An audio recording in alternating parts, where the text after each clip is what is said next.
건강하시던 우리 교회 김은숙 전도사님도 확진이 돼서 지금 격리 중에 계시고, 중고등부를 맡고 청년회를 맡고 있는 우리 김승원 전도사님도 확진이 돼서 오늘 사역을 잠깐 못하고 있는 그런 상황입니다.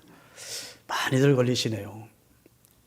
근데 우리 교회만 이렇게 걸리면 야, 이상하다, 하나님 우리 교회를 미워하시나 할 텐데, 대부분의 교회가 뭐 3분의 1은 걸렸다는, 아 이거 무슨 소리야, 우리 3분의 2가 걸렸어 이랬으니까 정보교환을 통해서 많이 걸리는 것 같아요.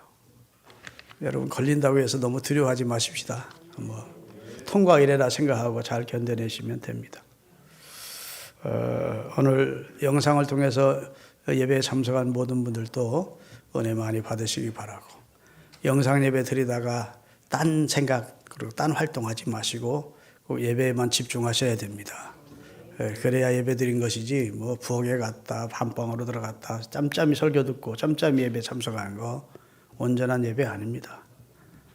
예배가 취미 활동도 아니고 막 땜빵 때우는 것도 아니고 하나님을 향해서 집중해야 돼요. 아멘. 그래야 그래도 예배라고 할 수 있지. 본당은 못 나와도 그냥 뭐 소파에 누워가지고 예배 설교나 듣고 있고 그런 자세를 취하시면 절대로 안 됩니다. 그건 하나님을 능멸하는 행위까지 죄를 범하는 거예요. 혹시 이 설교 듣다가 지금 소파에 누워있던 사람이 벌떡 일어나셔야 되고, 영상 앞으로 빨리 나와서 제대로 예배에 참석하셔야 됩니다. 그래야 그나마 하나님을 향하는 중심을 하나님이 보실 것입니다. 오늘 본문에 의지해서 언약에 신실하신 하나님을 실망시키지 말자, 그런 제목인데 같이 한번 읽어보십시다. 언약에 신실하신 하나님을 실망시키지 말자. 사도행전 7장은요 좀 길어요. 1절에서 60절까지 기록되어 있는 장이 사도행전 7장인데, 사도행전 7장 2절부터 53절까지인가가 이제 설교입니다. 스데반의 설교예요. 우리 편에서는 설교고, 스데반은 지금 살해드린 공의회 재판국에 가서 변론하는 내용입니다.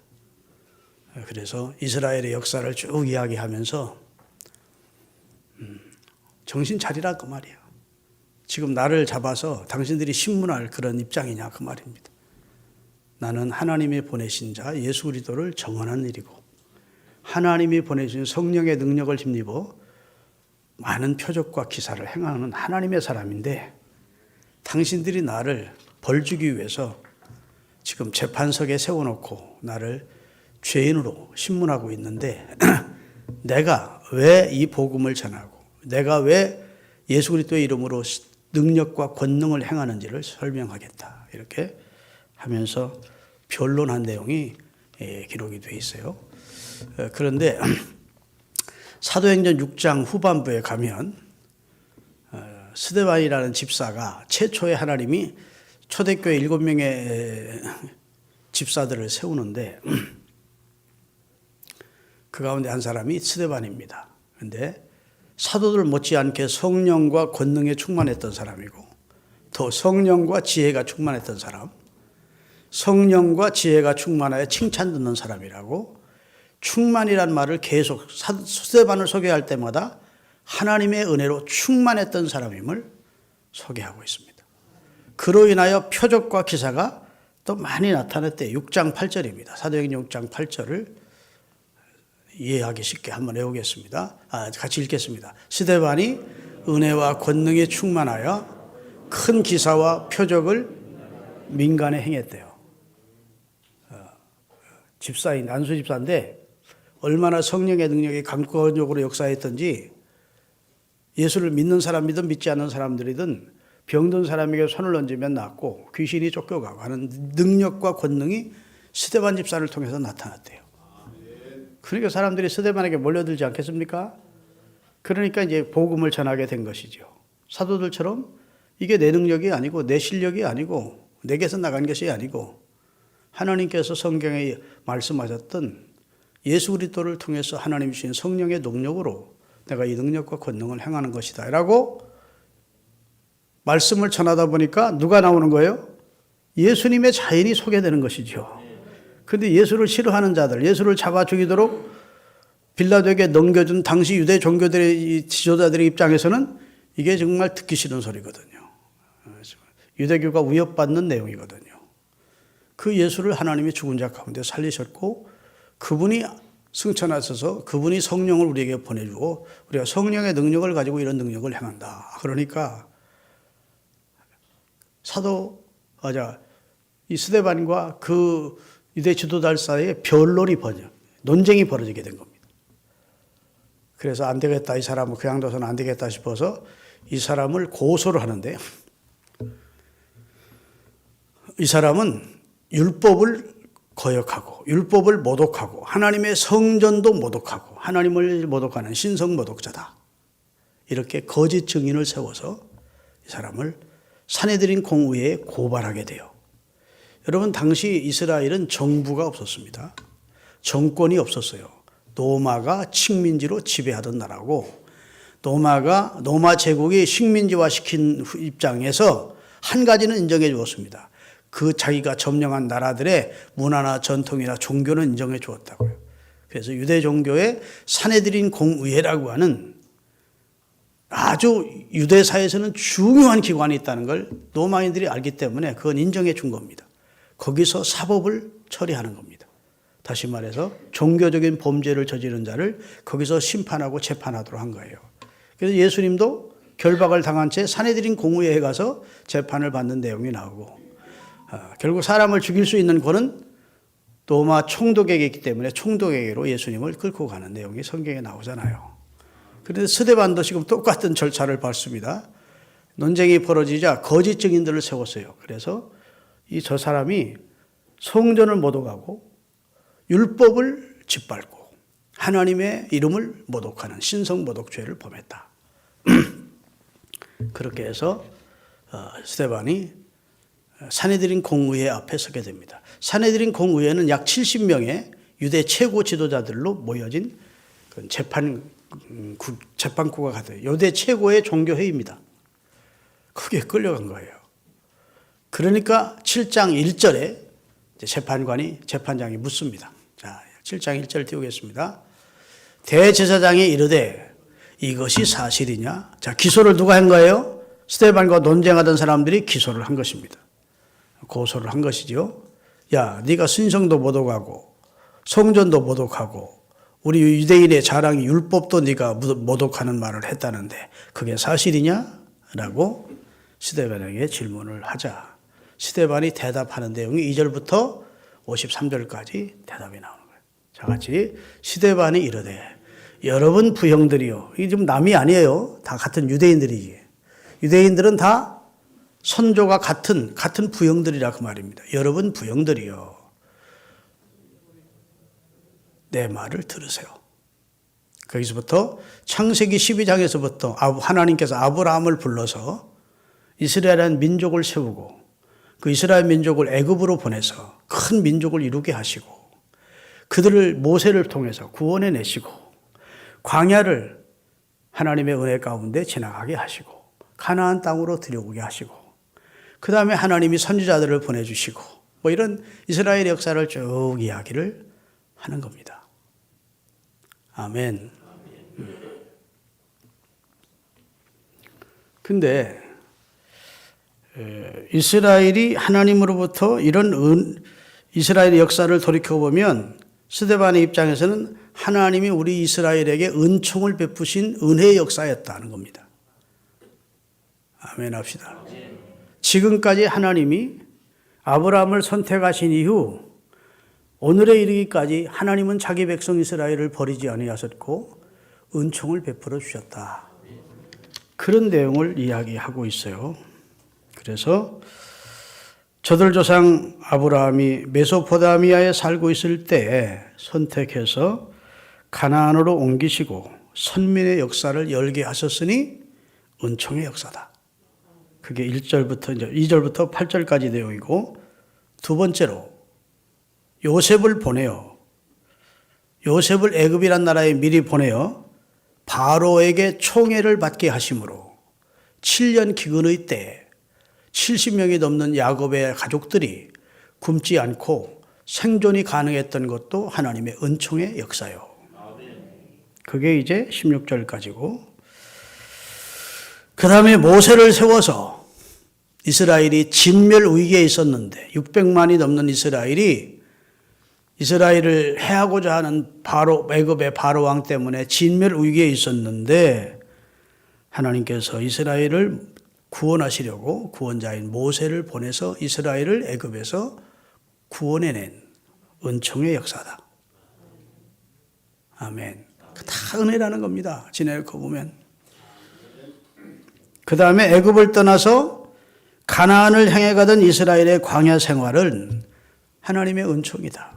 거기는 풀 한 포기도 제대로 자라지 않는, 곡식 하나도 얻을 수 없는 그 삭막한 광야를 지날 때 하나님이 만나 내려주시고, 고기 필요하면 마취하게 내려주시고, 더울 때 구름 기둥으로 가리워 주시고, 밤에는 따뜻하게 불 기둥으로 인도하셨다.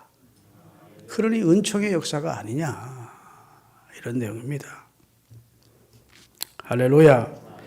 그리고 또 선민의 신앙 헌장과 같고 생활 규범과 같은 율법을 시내 산에서 우리 백성에게 내려주었으니 그것도 은총의 역사가 아니냐. 그 다음에 죄와 허물로 죽어 마땅한 족속임에도 하나님이 이스라엘 백성을 기어코 약속대로 가나안 땅에 들어가게 하셨는데 이것이 은총이 아니냐. 그들 선조 아브라함과 이삭과 야곱에게 약속하신 땅을 그들 후손들에게 결국은 차지하게 하셨지 않느냐. 그 후 지금까지 줄곧 선지자를 보내어 이스라엘을 계도하시다가 마침내 메시아를 보내주셨으니 이것도 은총이 아니냐는 겁니다. 이것도 하나님의 은총이다. 그리고 한마디로 지금까지 이 하나님이 이스라엘과 그 선조들과 지금 우리에게 보여주신 모든 것은 하나님의 은총의 역사이다.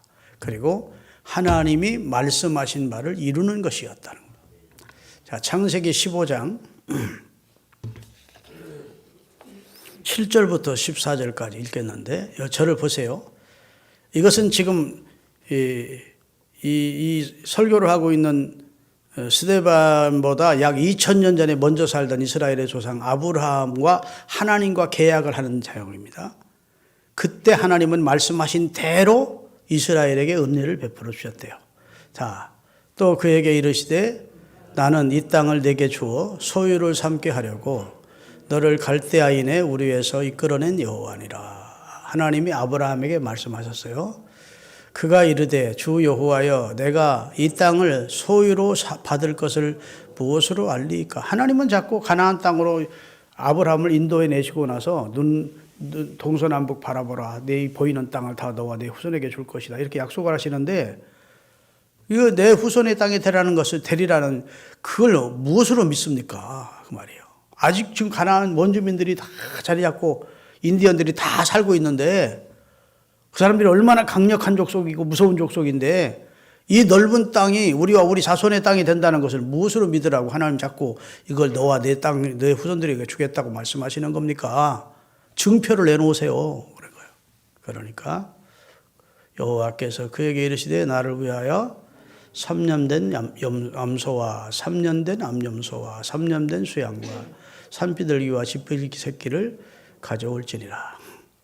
아브라함이 그 모든 것을 가져다가 중간을 쪼개고 그 쪼갠 것을 마주 대하여 놓고 새는 작은 짐승이니까 쪼개지 않고 그대로 털만 벗겨놓고 제단 위에 올려놓았다는 겁니다.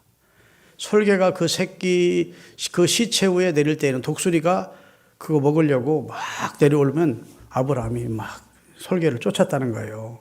하나님이 하라는 대로 해놓고 지금 하나님의 역사를 기다리고 있는 중에 막 독수리가 와서 그 재물을 가져가려고 그러면 아브라함이 그걸 쫓았대요. 해질 때 아브라함이 깊은 잠이 임하고 큰 흑암과 두려움이 그에게 임하더니 여호와께서 아브라함에게 이르시되 너는 반드시 알라. 내 자손이 이방의 객이 되어 그들을 섬기겠고 이 땅을 들림없이 너와 내 후손들에게 줄 텐데 지금 당장 주는 거 아니야. 내 후손이 이방으로 옮겨간다. 이방은 다른 나라로 옮겨간다. 그리고 이방 사람들을 400년 동안 섬길 거야. 그 안에 나는 그 이방에서 너희들을 큰 민족을 이루게 해줄 거야. 여러분, 옛날에는 큰 부족을 이룰 수가 없었어요. 왜냐하면 저쪽에 큰 부족을 이루면 이쪽 부족이 그 크기 전에 다 그 사람들을 다 싹을 말리기 때문에, 그러니까 가장 당시 큰 나라인 애굽 땅으로 보내서 애굽에서 큰 민족을 이루기까지 내가 큰 민족을 이루게 하다가 그리고 끌고 나오겠다. 자, 다 같이 읽겠습니다. 여호와께서 아브라함에게 이르시되 너는 반드시 꼭 분명히 알아라. 내가 이렇게 할 거야. 내 자손이 이방의 객이 되어 나그네 백성이 되어 이방 땅 애굽으로 내려가서 애굽 사람을 섬기겠고 그들은 400년 동안 내 자손을 괴롭게 할 것이다. 그 다음에 그들이 섬기는 나라를 내가 징치할 때가 되면 내가 애굽이라는 나라를 심판할 거야. 그러지 않습니까? 10가지 재앙으로 심판을 해버리셔요, 하나님이. 징벌할지니 그 후에야 내 자손이 큰 재물을 가지고 이 땅으로 이제 돌아오는 역사가 일어난다. 그 다음 절입니다. 그 다음 절은 없나 본데, 그 내용이 계속 읽어보면, 너는 그 안에 죽는다. 너는 내 조상에게로 돌아갈 것이고, 그 다음에 이 놀라운 역사는 내가 이루겠다. 이렇게 말씀하신다고요. 하나님이 말씀하신 것이 이루어집니까? 안 이루어집니까? 이루어져요. 야곱이 12아들을 낳았고 11째 아들 요셉을 먼저 하나님이 애굽으로 보내세요.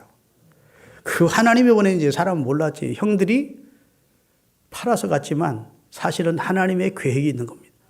거기 가서 바로 왕의 꿈을 해몽하면서 당장 일약 애굽의 총리가 돼요. 7년 풍년을 지나 7년 흉년이 다가왔을 때 애굽도 살리고 주변에 있는 사람들도 와서 곡식을 사감으로 살고 있는데 자기 아버지와 형제들이 다 애굽 땅으로 이주 오도록 바로가 초청을 한다고. 내가 사랑하는 국무총리 요셉의 가족들은 살려야지. 우리 민족을 살려주니 지혜로운 총리의 가족은 특별 대우해 주겠지 하고 70명이 넘는 야곱의 가족을 VIP로 모셔간다고요.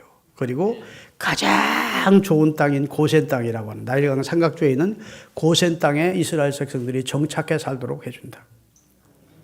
그리고 한동안은 총리 덕분에, 다시 말해서 자기 형제 요셉 덕분에 참 VIP 대접받다가 세월이 100년 지나고 200년 지나면서 하나님도 모르고 하나님의 은혜도 모르는 바로가 왕이 세워지고, 그리고 이스라엘 백성들이 너무너무 숫자가 늘어나니까 나중에 위협을 느낀 바로가 남자를 아이를 낳으면 다 죽이는 그런 일을 행하게 되지 않습니까? 그때서야 이스라엘이 그 통중에 하나님께 부르짖으니까 하나님이 모세라고 하는 사람을 예비했다가 나일강에서 갈대 상자에서 바로 왕의 딸 공주에게 발견되게 하시고 거기서 애굽 궁중에서 40년 훈련받게 하시고, 할렐루야. 자기 힘으로 이스라엘을 구원해 보겠다고 나섰다가 살인자가 되어 도망해가지고 미디안 광야에서 장인 이드로의 양무리를 40년 치면서 철저하게 자기 약함을 깨닫게 하시고, 그리고 나서 시내산 가시덤불 불꽃 가운데 모세를 부르는 겁니다. 이제 힘 빠진 노인된 모세에게 이제 내 백성 구원하라는 거예요. 그러니 모세가 할 수 있습니까? 아이고 못합니다. 그러니까 내가 너와 함께 해준다. 내가 내려가서 내가 건져내고 내가 인도하여 내가 가나안 땅에 이르게 할 테니까 너는 내가 가라면 가고 말하라면 말만 해. 내가 붙들림 바 쓰임 맡기만 하면 할 일들은 내가 하겠다고 하시며 애굽에게 10가지 재앙을 내리고 결국은 모세를 통해서 이스라엘을 이끌어내시는 구원의 역할을 이루신다고요. 그게 다 우연히 일어나는 것이 아니고 하나님이 그들 조상 아브라함에게 약속하시고 말씀하셨던 대로 된 겁니다. 그러니까 하나님이 얼마나 신실하시냐고요. 사람은 10번 100번 변덕을 부려도 하나님은 인간과 하나님의 사랑과 언약을 하면 그 언약을 지켜가시는 분이라고요. 여러분과 제가 예수 그리스도를 주로 믿은 구원받고 영생 얻게 해주겠다는 것도 하나님의 약속이에요. 여러분과 제가 흔들리지 않을 수밖에 없는 것은 하나님의 약속이기 때문에 흔들리지 않고 어려워도 시험이 와도 핍박이 와도 신앙생활하는 겁니다. 하나님은 거짓말 하시는 분이 아니기 때문에. 히브리서 6장에 보면 하나님은 두 가지를 못하신대. 첫째는 그 뜻을 변개하지를 못한대. 한 번 뜻을 세우셨으면 그 뜻을 이루시는 분이고, 두 번째는 하나님은 거짓말할 수 없는 분이시래요. 그 사실을 아브라함은 믿었대요. 그랬더니 그 믿음을 하나님의 의라고 보셨대요. 야, 아브라함 너 의롭구나. 흔들리지 않았대요.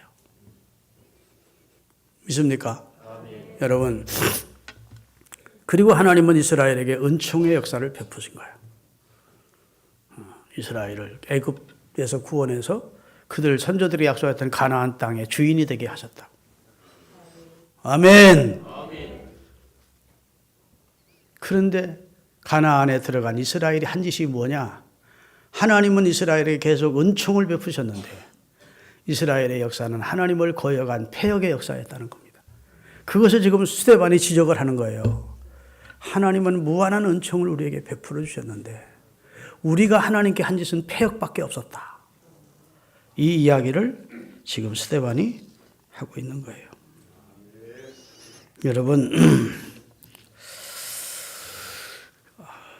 이스라엘만 은총의 역사의 주인공이 된 것이 아니고 오늘 말씀 듣는 여러분과 저도 하나님의 은총의 역사 속에 오늘까지 이르렀습니다. 나의 나됨이 하나님의 은혜입니다. 아, 이스라엘 백성들은 은혜 많이 받았네. 나는 아니고, 아니에요. 지내놓고 보면 허물 많은 나를, 넘어지는 나를, 변덕 부리는 나를, 연약한 나를 붙들어 주신 거예요. 때마다 일마다 함께 하시고 다시 용기를 주시고 위로해 주시고 세워주시고 오늘에 이르도록 하셨다고. 이것을 깨달은 바울은 나의 나됨이 하나님의 은혜라고 고백하는 겁니다. 우리 대한민국도 하나님의 은총의 역사입니다.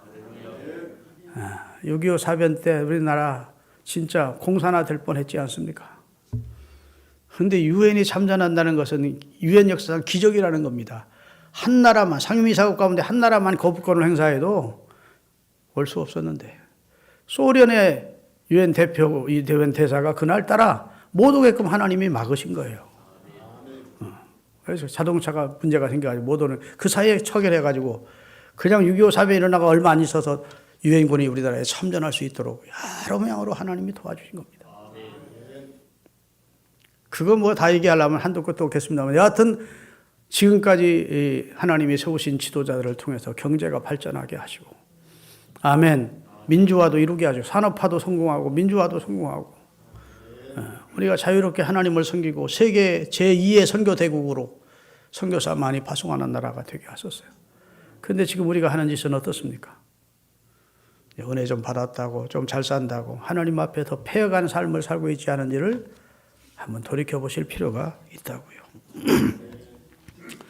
자, 이스라엘은 이렇게 하나님의 은총을 입은 역사였는데 그럼 이스라엘 백성들은 어떻게 반응해야 됐었느냐?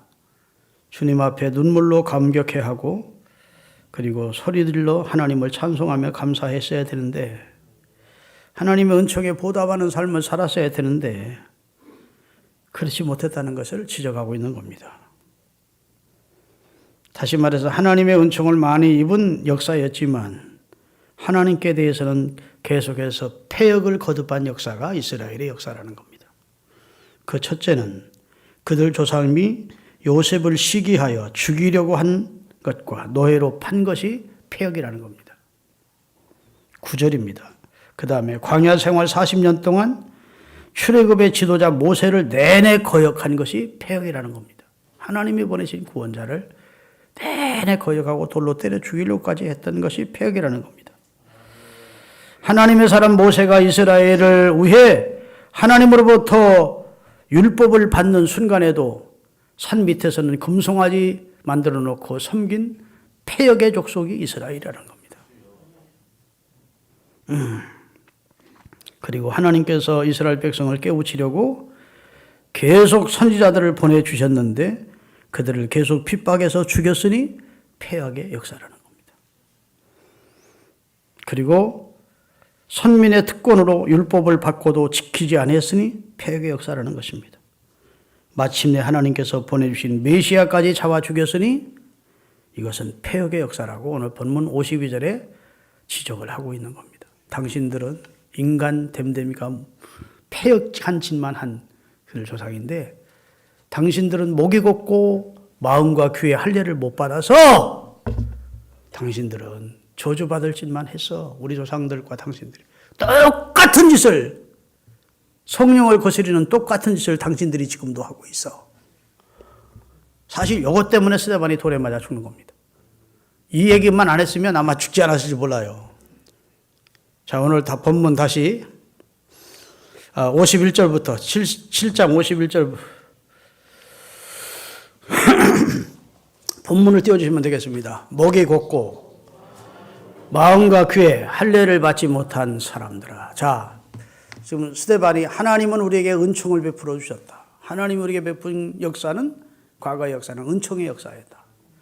그런데 그 은총에 감업해서 하나님을 더 경외하고 섬기고 하나님을 영화롭게 하는 그런 역사를 우리가 하나님께 올려드려야 되는데 도리어 그분을 반역하고 그분을 거역하는 패역을 저지른 것이 우리 이스라엘 조상들의 역사다.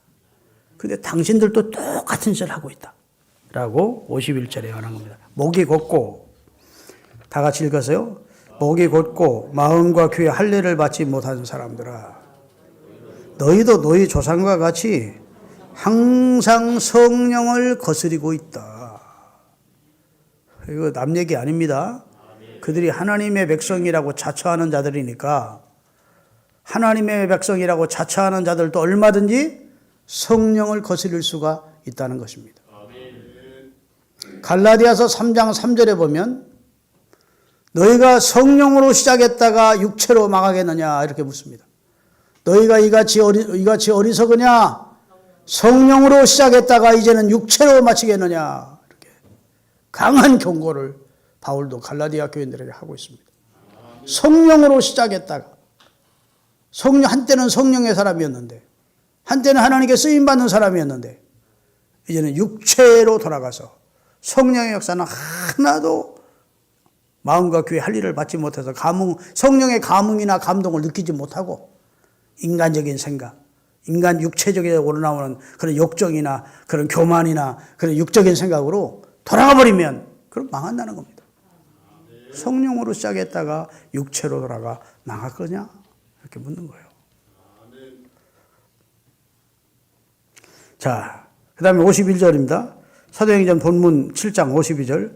너희 조상들이 선지자들 중에 누구를 박해? 진짜 선지자는 다 박해를 받았어요.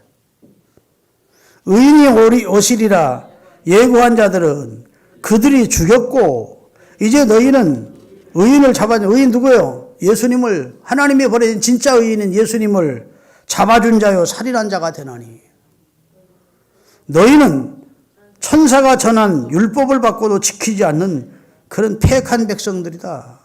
너희 조상이나 너희나 똑같아 그 말이에요. 무서운 말이죠. 이 답답한 인간들아, 당신들의 조상과 조금도 다르지 않아. 마음과 귀에 당신들은 할례를 못 받았어. 목이 곧고 마음과 귀에 할례를 받지 못한 사람. 여러분, 여기 할례를 받는 것은 이스라엘 사람들이면 누구나 할례를 받습니다. 이방인들은 할례가 안 돼요. 여러분, 예수를 믿는 사람은 세례를 받습니다. 예수 안 믿는 사람에게는 세례 줍니까 안 줍니까? 안 줘요. 똑같아. 유대인일 때만 할례를 받아.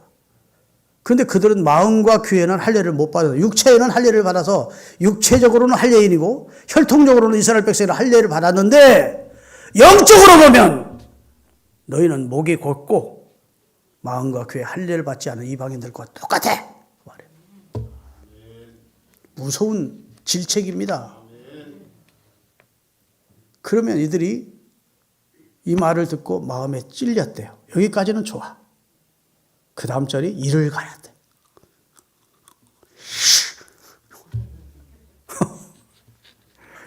하나님의 말씀 앞에 이를 가라 돼. 성령의 감동을 통해서 하나님께서 주시는 그런 메시지를 받았으면 마음으로 듣고 형제들아 우리가 어찌할꼬 이렇게 반응을 나타내야 되는데 똑같이, 자 오늘 본문 조금 더 읽겠습니다. 54절 다 같이. 그들이 이 말을 듣고 마음에 찔려 그를 향하여 이를 가할거늘. 자, 마음에 찔려 이를 가라대. 그런데 사도행전 2장에 보면 마음에 찔려 똑같은 반응이 나타나요. 마음에 베드로의 설교를 들은 3,000명이나 되는 사람들도 마음에 찔렸대요. 자, 사도행전 2장 37절.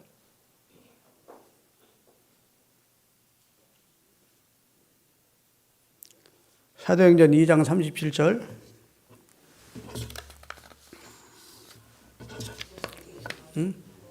그들이 이 말을 듣고 마음에 찔려. 자, 여기까지는 똑같죠? 스데반의 설교를 들은 당시 유대 종교 지도자들도 마음에 찔렸대요. 왜? 옳은 말이니까. 틀린 말 아니거든. 스데반의 이야기를 듣고 보니까 하나님의 은총의 역사였는데 자기들의 조상들은 계속 하나님을 거역한 역사를 살았거든. 그러니까 틀린 말이 아니까 마음에 찔렸대요. 베드로의 설교를 들은 당시 3,000명의 사람들도 베드로의 설교를 듣고 마음에 찔렸대요. 그런데 망할 사람은, 하나님에게서 끊어지고 심판받아 망할 사람은 이를 가는 거예요. 그런데 살 사람은, 구원받을 사람은 어찌할꼬 하는 거예요. 자, 마음에 찔려 베드로와 다른 사도들에게 물어 이르되 형제들아 우리가 어찌할꼬 있어요. 어찌할꼬 살 길이 어디 있느냐? 우리가 망하게 되었는데, 죽게 되었는데 사도님들 우리가 어떻게 하면 살겠습니까? 어떻게 하면 이 죄를 용서받을 수가 있겠습니까? 이게 살 사람들의 반응이야. 선생님이 잘못하는 아이를 데려다 놓고 그렇게 하면 안 된다. 그랬을 때 눈물을 흘리면서 선생님 잘못했습니다. 그러면 그 아이는 살해야. 그 아이는 소망이 있어요. 그렇죠? 근데 선생님이 데려놓고 잘못을 지적할 때 성질을 내면서 마음에 찔리긴 하니까 이를 갈거니 덤벼든다든지 이미 소망이 없는 애야. 그런 애는 버려두는 겁니다. 그냥 버려두는 거. 그러면 그 결과가 처참하게 되지요. 하나님의 말씀이 임했을 때 어찌할꼬. 여기까지는 마음에 찔림은 누구에게나 오는 거예요. 찔림은. 찔릴 때 반응이 어찌할꼬 이렇게 나와야 돼. 아멘. 이를 가는 그런 반응으로 나타나면 안 돼요. 오늘날도 목사님 설교하면 이를 가는 사람들이 있습니다. 목사가 누가 꼬셔 바쳤는지 내 허물을 알고 나를 이 시간 난도질하고 줘 때리네. 지는 얼마나 잘해서 두고 보자 이렇게. 그런데 설교를 들을 때마다 하나님 저 좀 변화시켜 주십시오. 할렐루야. 그런 사람은 살 길이 없는 거예요. 잃는 거예요. 이 답답한 인간들아, 이 답답한 인생들아. 그러면서 지금 스데반이 지적을 해주는 겁니다. 이 답답한 사람들아. 마음과 귀에 할례를 받지 못한 이 답답한 인생들아. 언제까지 폐역을 계속하려고 그래. 너희 조상들이 성령을 거스린 적이 계속인데 너희들도 성령을 거스리고 있다. 하나님의 영을 거스리는 짓을 하고 있다. 언제까지 그렇게 살 거야? 라고 강력하게 추궁을 하고 있는 것입니다. 여러분, 하나님의 말씀을 듣고 마음의 찔림을 받았을 때 살 자는 회개를 해요. 돌이킵니다. 하나님의 질서에 순종을 해요. 목사님이 그래도 영적 질서에 하나님이 세우신 하나님의 종의 말인데 영적 질서에 순응을 해. 그런데 하나님의 말씀이 전해질 때, 마음에 찔림이 있을 때 이를 가는 자는 결국은 생명에서 끊어지는 거예요. 성령으로 시작했다가 육체로 망하게 되는 겁니다. 믿으시면 아멘. 여러분, 하나님의 말씀이 들려오십니까? 설교 때마다 하나님의 말씀이 귀에 들리시고 마음으로 그 말씀을 먹으십니까? 그럼 여러분은 소망이 있는 거예요. 그런데 귓등으로도 안 들어. 들어도 그냥 관심도 없어. 감흥 자체가 없어. 그리고 조금 듣기 싫은 소리 하면 싫은 거야. 하나님의 말씀을 내가 걸러내. 그런 사람은 영적으로 소망이 없는 겁니다. 할렐루야. 사랑하는 여러분, 스데반이 저들이 스데반을 향하여 이를 갈면서 돌을 들어 끄드러내고 성 밖에 끌어내서 돌을 들어 때려 죽이려고 하는데 스데반이 하늘을 봤어요. 그랬더니 하늘이 열리더니 예수님께서 하나님 우편에 앉아 계신 것을 보았습니다.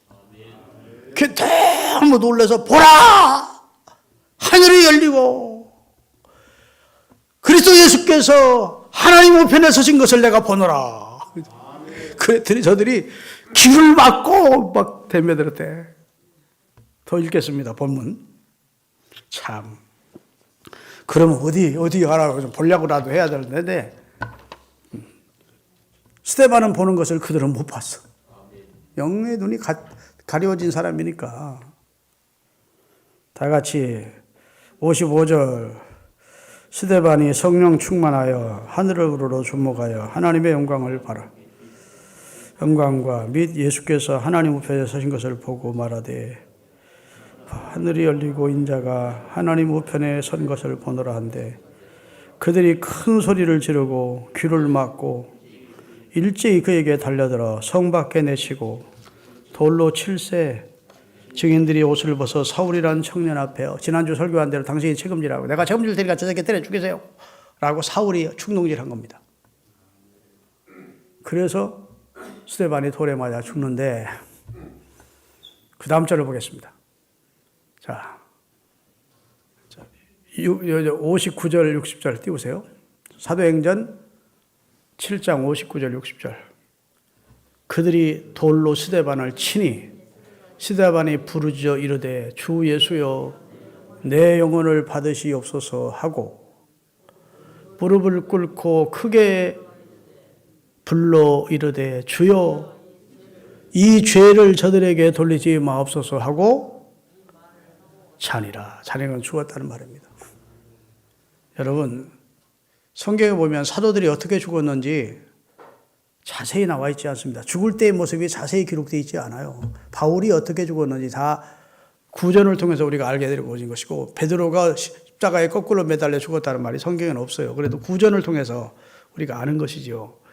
그런데 성경에 어떻게 됐는지 가장 분명하게 그의 마침을 기록해 준 사람이 스데반입니다. 스데반은 살기도 예수님처럼 살았고 죽을 때도 예수님처럼 죽었어요. 예수님도 십자가에서 아버지 저들의 죄를 저들에게 돌리지 마십시오 하고 용서해 주시기를 구했어요. 그 다음에 아버지 내 영혼을 아버지께 부탁하나이다 하고 생을 마쳤어. 우리 교회 집사님들이 장로님들이 다 이런 믿음 가지고 살았으면 좋겠습니다. 영적 질서와 권위를 인정하고 성령의 감동을 따라 말씀이 주어질 때마다 살아있는 영혼이 돼서 거기서 반응이 나타나고 변화되고 할렐루야. 그것이 충성으로 하나님의 은혜에 보답하는 것으로 나타나고 이래야 하나님이 우리를 통해서 영광을 받으십니다. 하나님은 신실하신데 그 신실하신 하나님을 이를 갈며 덤비는 실망시키지 마시고 그 신실하신 하나님이 우리에게 은혜를 주실 때 감격스럽게 그 은혜에 감사하며 변화를 통해서 주님을 영화롭게 해드리는 우리 신흥가족들이 될 수 있기를 바랍니다. 기도하겠습니다.